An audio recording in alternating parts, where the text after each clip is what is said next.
शिव और सती की अमर प्रेम कथा। सृष्टि के संतुलन हेतु आदि शक्ति ने पृथ्वी पर अवतार लिया। प्रजापति दक्ष और प्रसूति के घर एक दिव्य कन्या का जन्म हुआ, वह थी सती। बचपन से ही देवी सती का मन साधारण बातों से ऊपर था।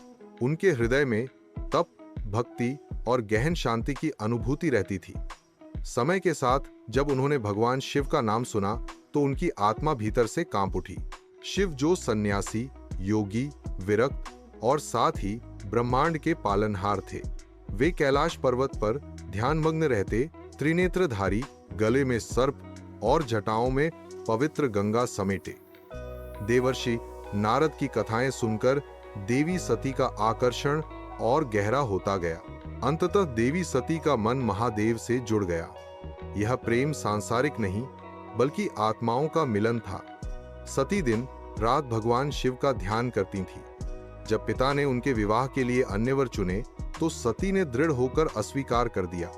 उनके लिए केवल एक ही वर थे, महादेव। उन्होंने घोर तपस्या आरंभ की। वन में जाकर कठोर व्रत, उपवास और ध्यान साधना में वर्षों तक लीन रहीं। केवल बिल्वपत्र और जल से ही जीवन यापन किया। उनकी इस तपस्या से ब्रह्मांड भी प्रभावित हुआ। अंततः भगवान शिव स्वयं उनके सम्मुख प्रकट हुए। उनकी उपस्थिति से पूरा वातावरण आलोकित हो उठा। सती की आंखों से आनंद के आंसू बह निकले।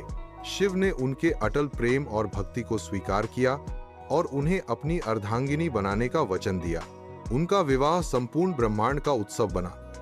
देवता, शे, गंधर्व सब उपस्थित हुए।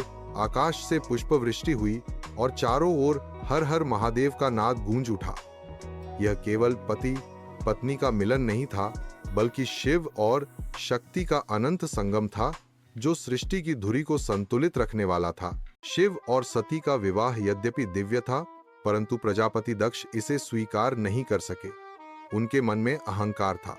वे स्वयं को ब्रह्मा का श्रेष्ठ पुत्र मानते थे और उन्हें यह स्वीकार्य नहीं था कि उनकी पुत्री का विवाह एक ऐसे योगी से हुआ है जो समाज के नियमों और वैभव से दूर रहता है। शिव का भस्मधारी रूप, प्रेतों और गणों का संग दक्ष के आह को चोट पहुंचाता था। समय बीता और दक्ष ने एक विशाल महायज्ञ का आयोजन किया। समस्त देवताओं और ऋषियों को आमंत्रित किया गया परंतु शिव और सती को जानबूझकर निमंत्रण नहीं भेजा गया। सती को जब इसका पता चला तो उनके हृदय में गहरी वेदना हुई। शिव ने उन्हें रोका और कहा, जहां अपमान हो वहां जाना उचित नहीं। किंतु सती ने दृढ़ स्वर में उत्तर दिया, मैं पुत्री हूं, पिता के घर जाने के लिए मुझे निमंत्रण की आवश्यकता नहीं। सती यज्ञ स्थल पर पहुंची। वहां भव्य मंडप सजा था। देवता उपस्थित थे परंतु वातावरण में अहंकार और तिरस्कार की गंध थी। जब सती ने देखा कि उनके पूज्य पति का कोई आदर नहीं और पिता दक्ष खुलेआम शिव का उपहास कर रहे हैं तो उनके हृदय में वज्राघात हुआ। उन्होंने क्रोधित स्वर में कहा, जिस शिव के नाम का जप ब्रह्मांड का उद्धार करता है उस महादेव का अपमान यहाँ हो रहा है।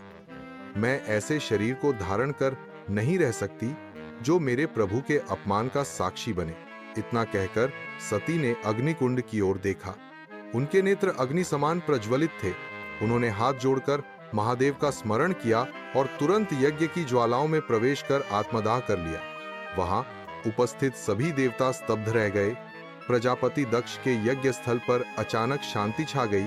यह घटना आने वाले प्रलय का संकेत थी। सती के आत्मदाह का समाचार जब कैलाश पहुंचा तो शांतचित्त महादेव के भीतर एक भयंकर ज्वाला भड़क उठी। उनका धैर्य टूटा, उनकी विरक्ति भंग हुई और वे भयानक क्रोध में तप्त हो उठे। उनकी जटाएं कांप उठीं और उसी से उत्पन्न हुए वीरभद्र महाक्रूर योद्धा जिनकी आंखें अग्नि समान थीं। शिव ने आदेश दिया, जाओ दक्ष के यज्ञ का नाश करो। वीरभद्र अपने गणों सहित यज्ञस्थल पहुंचे। वहां की समृद्धि और शोभा पल भर में ध्वस्त हो गई। देवता भागने लगे, शिव कांप उठे। वीरभद्र ने सब कुछ तहस नहस कर दिया और अंत में दक्ष का सिर धड़ से अलग कर दिया। यज्ञ विध्वस्त हो गया और वातावरण में केवल त्रास की ध्वनि गूंजने लगी। देवताओं और ऋषियों ने शिव से प्रार्थना की, हे महादेव, आपका क्रोध ब्रह्मांड को भस्म कर देगा, कृपा करके शांति प्रदान करें। शिव का करुणामय हृदय पिघला। उन्होंने दक्ष को पुनर्जीवित किया, परंतु बकरे का सिर लगाकर यज्ञ पुनः आरंभ हुआ। किंतु यह स्पष्ट हो चुका था कि किसी के अहंकार का परिणाम कितना विनाशकारी हो सकता है। परंतु महादेव का शोक समाप्त नहीं हुआ। वे सती का दग्ध शरीर अपने कंधों पर लेकर समस्त सृष्टि में भटकने लगे।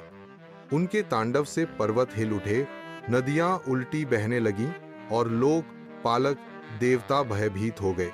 यह दृश्य ब्रह्मांडीय विनाश का प्रतीक था। तब भगवान विष्णु ने हस्तक्षेप किया। उन्होंने सुदर्शन चक्र से सती के शरीर को खंड खंड कर दिया। जहां जहां उनके अंग गिरे, वहां वहां शक्ति पीठ प्रकट हुए। ये पावन स्थल आज भी शक्ति साधना और भक्ति के केंद्र हैं। इस प्रकार सती का शरीर भले ही पृथ्वी पर बिखर गया, परंतु उनकी ऊर्जा अनंत रूप में धरा पर फैल गई। सती का शरीर अग्नि में विलीन हो गया था, परंतु उनकी आत्मा अमर रही। समय बीता और आदिशक्ति ने पुनः जन्म लिया। इस बार वे हिमवान और मेना के घर कन्या रूप में अवतरित हुईं। उनका नाम रखा गया पार्वती। बचपन से ही देवी पार्वती भगवान शिव की भक्ति में लीन रहती थीं। जैसे जैसे वे बड़ी हुईं, उनके मन में एक ही संकल्प प्रबल होता गया, शिव को पति के रूप में प्राप्त करना। उन्होंने कठोर तपस्या का निश्चय किया। घने जंगलों में जाकर वर्षों तक उपवास किया, केवल पत्तों और जल पर जीवित रहीं। उनकी साधना से देवता भी विस्मित हो उठे। भगवान शिव, जो सती के वियोग में समाधिस्थ थे, पार्वती की भक्ति से प्रभावित हुए, किंतु उन्होंने उनकी परीक्षा लेना चाही। वे कभी साधु बनकर, कभी व्यंग्य करते हुए पार्वती के सामने आए और पूछा, तुम क्यों उस सन्यासी योगी को पाना चाहती हो जिसके पास वैभव नहीं, केवल भस्म और श्मशान है? पार्वती ने अडिग उत्तर दिया, मेरे लिए वही ब्रह्मांड के स्वामी हैं, वही मेरे प्राण हैं। उनकी अटूट निष्ठा देखकर शिव प्रसन्न हुए। उन्होंने पार्वती को अपनी अर्धांगिनी के रूप में स्वीकार किया। उनके विवाह में संपूर्ण ब्रह्मांड उमड़ पड़ा। देवता, गंधर्व, अप्सराएं और ऋषि सभी उपस्थित हुए। आकाश से पुष्पवृष्टि हुई और हर हर महादेव का घोष गूंज उठा। इस प्रकार सती का पुनर्जन्म पार्वती के रूप में हुआ और शिव शक्ति का दिव्य संगम पुनः संपन्न हुआ। यही संगम संसार की सृष्टि, पालन और संहार की धुरी है। यह कथा हमें सिखाती है कि भक्ति, प्रेम और तपस्या से कोई भी मिलन पुनः संभव हो सकता है और शिव शक्ति का मिलन ही ब्रह्मांडीय संतुलन का आधार है।